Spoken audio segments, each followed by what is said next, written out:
নমস্কার বন্ধুরা, আমার ইউটিউব চ্যানেলে তোমাদের সবাইকে স্বাগতম জানাই। তোমরা যারা কম্পিটিটিভ এক্সামের জন্য প্রিপারেশন নিচ্ছ, তোমরা সবাই হয়তো জানো যে লুসেন্ট জিকে বইটা কতটা গুরুত্বপূর্ণ। এই বই থেকে 80% কমন পাওয়া যায়। এসএসসি এক্সামে 25টার মধ্যে 18 থেকে 20টা কোশ্চিন এই বই থেকে। চলো এই বইটা আমরা বাংলায় ডিসকাস করব। সূচিপত্রে আমরা দেখছি ফার্স্টে আছে এনসিয়েন্ট ইন্ডিয়া, তারপর মিডাইভাল ইন্ডিয়া, মডার্ন ইন্ডিয়া, ওয়ার্ল্ড হিস্ট্রিও আছে, কিন্তু এখান থেকে বেশি কোশ্চিন আমরা দেখতে পাই না। এরপর আছে জিওগ্রাফি,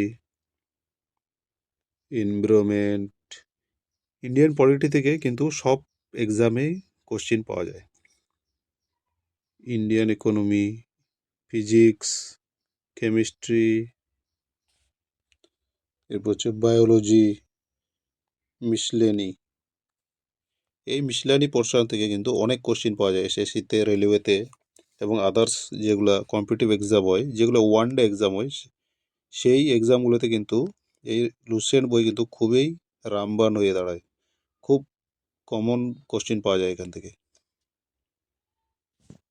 খুব তাড়াতাড়ি এই লুসেন্ট জিকে ক্লাসটা আমি আমার এই চ্যানেলে নিয়ে আসছি। তোমরা সবাই সাবস্ক্রাইব করে রাখো।